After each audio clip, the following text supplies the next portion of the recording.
కానీ అతనికి సంతృప్తి కలగల. వింధ్య పర్వత సానువుల్లో అఘవర్షణం అనేటువంటి తీర్థంలో రోజు స్నానం చేస్తూ శ్రీమన్నారాయణ గురించి తపస్సు చేయడం మొదలుపెట్టాడు. ఆయన సాక్షాత్కారాన్ని పొందాడు. దక్షుడు హంస గుహ్య స్తోత్రంతో ఆయన్ని స్తుతించి సంతసింపజేశాడు. సర్వేశ్వరుడు, సర్వాత్ముడు, సర్వాంతర్యామి అయినటువంటి ఆ యొక్క మహావిష్ణువు ప్రసన్నుడై మా పక్క కూర్చుంది. గరుడ వాహనారూఢుడై తన యొక్క సమస్త పరిచారక బృంద సమేతుడై దక్ష ప్రజాపతికి దర్శనమిచ్చాడు. ఆ యొక్క సందర్భంలో ఆనంద సంభ్రమాచర్యాలతో స్వామికి సాష్టాంగ దండ ప్రణామం చేయగా శ్రీమన్నారాయణ అన్నాడు దక్ష ప్రజాపతితో, ప్రజాపతి సృష్టిని కొనసాగించాలనే కోరికతో నీవు తపస్సు చేసి ఆ యొక్క తపస్సులో విజయం పొందావు. పంచజన ప్రజాపతి పుత్రిక అయిన ఆ శక్తిని నీవు వివాహమాడి ఆమె ద్వారా బిడ్డలను కని ప్రజోత్పత్తిని కొనసాగించు. అంటే మరలా వివాహం చేసుకోమన్నాడు, మరలా ప్రజల్ని పుట్టించమన్నాడు. ఇక నుండి స్త్రీ పురుష సంయోగం చేతనే సృష్టి విస్తరణ జరుగుతుంది. ఇంతకుముందు ఎవరు అలా వదిలితే కూర్చేవాళ్ళు మన మానవ జాతి. కానీ ఇప్పుడు స్త్రీ పురుషులు ఇద్దరు కలిస్తేనే, సంసారం చేస్తేనే పురుషులు పుట్టారు అని అంతర్ధానమైనాడు శ్రీమన్నారాయణుడు.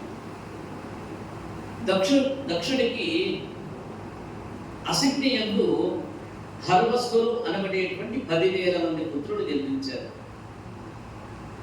తండ్రి ఆజ్ఞ ప్రకారంగా ప్రజా సృష్టి గురించి తపస్సు చేయదలిచి సింధు నది సాగర సంగమం వద్ద ఉన్న నారాయణ సరస్సు ప్రాంతంలో ఆసీనులైనారట వీళ్ళ ఈ 10,000 మంది కూడా. ఒకనాడు నారదుడు యాదృచ్ఛికంగా అలా వెళ్తూ ఉన్నాడు. అలా వాళ్ళని చూసినటువంటి నారదుడు, ఓ నాయనలారా, మొట్టమొదట సృష్టి రహస్యం తెలుసుకోకుండా సృష్టి కార్యాన్ని మీరు ఎలా చేపట్టగలరు? అసలు మందు కొట్టరా అన్నాము. మందు ఎలా కొట్టాలో వాడికి తెలియాలి. అలా తెలియకుండా ఎలా మందు కొట్టగలరు? ఆత్మస్వరూపుడైనటువంటి పురుషుడు సర్వాంతరామి అయి ఉన్నాడు. ఈ యొక్క లోకాల యొక్క విహారంగా ఆయన సంచరిస్తూ ఉన్నాడు. మాయారూపిణి అయినటువంటి ప్రకృతి స్త్రీ రూపమే ఉన్నది. పురుషుడు ప్రకృతికి లోబడి సంసారి అయి చిక్కుకుంటూ ఉన్నాడు. ఈ ప్రకృతి పురుషుల విలాసం గురించి మీరు బాగా తెలుసుకోండి అని చెప్పి నారదుడు నిష్క్రమించాడు అక్కడి నుంచి. ఈ యొక్క నారదుని యొక్క మాటల మీద హరవస్సులకి గురి కుదరడా, పట్టించుకోరా. మొట్టమొదట అలా వదిలేశారు. తర్వాత కొన్నాళ్ళకి దీని గురించి ఆలోచించడం మొదలుపెట్టారు. నారదుడు చెప్పాడంటే ఏదో సూత్రం ఉంది, ఏదో అంతరార్థం ఉంది దానికి అని చెప్పి విశ్లేషించుకున్నారు ఒకరిని ఒకరు. సమస్త లోకాలకు సృష్టి స్థితి లయకర్త అయినటువంటి పరబ్రహ్మ అయినటువంటి శ్రీమన్నారాయణుణ్ణి దర్శించకపోతే బ్రహ్మదేవుడికి కూడా మోక్షం లేదు. చూడండి, ఇంత సృష్టి చేసేటువంటి అంటే సృష్టికర్త బ్రహ్మ, ఆయన కూడా మోక్షం కలగదట. ఎప్పటి వరకు? శ్రీమన్నారాయణ యొక్క దర్శనం కానంత వరకు. ప్రయోజనం లేని కర్మలు ఆచరిస్తూ సంతతంని సృష్టిస్తూ సంసార రూపంలో కొట్టుకుంటూ నిజ ఆత్మస్వరూపాన్ని తెలుసుకోలేక అజ్ఞానాంధకారంలో పడి ఉండటం మానవ లక్షణం కాదు, విఘ్నత కాదు అది అని ఆలోచించినటువంటి వాళ్ళై నివృత్తి మార్గాన్ని ఎన్నుకొని మోక్షకామైపోయారట వీళ్ళంతా కూడా. నివృత్తి మార్గం అంటే నివృత్తి అంటే ఏంటి? విడవబడటం. ఎందులోంచి విడవబడాలి? కుంఠములోంచి విడవబడాలి. కుంఠం అంటే ఏమిటి? లోతైనటువంటి అగాధము.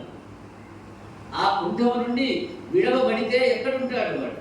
వైకుంఠములోకి వెళ్ళిపోతాడు. అలా కుంఠము నుండి విడవబడి వైకుంఠానికి వెళ్ళగలిగేటువంటి మార్గం ఏమిటి? మోక్ష మార్గం. అదే మోక్ష మార్గం అన్నాడు.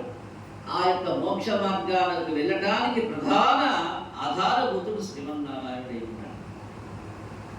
ఈ విషయం నారదుడు దక్షుడికి చెప్పేశాడు. ఆయన పుట్టించింది ఎందుకు?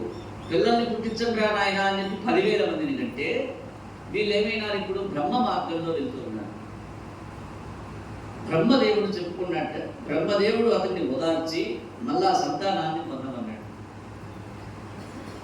అసిద్ధికి మళ్ళీ 10,000 మంది పుత్రుడు జన్మించారు. ఆశ్చర్యంగా ఉంటాయి మీకు ఇవన్నీ. 10,000 మంది ఏమిటి? 10 మందినే కలలేకపోతున్నాయి. ఆ రోజుల్లో కాల ప్రమాణాలు లేవు. ఈరోజు కాల ప్రమాణం లేదు.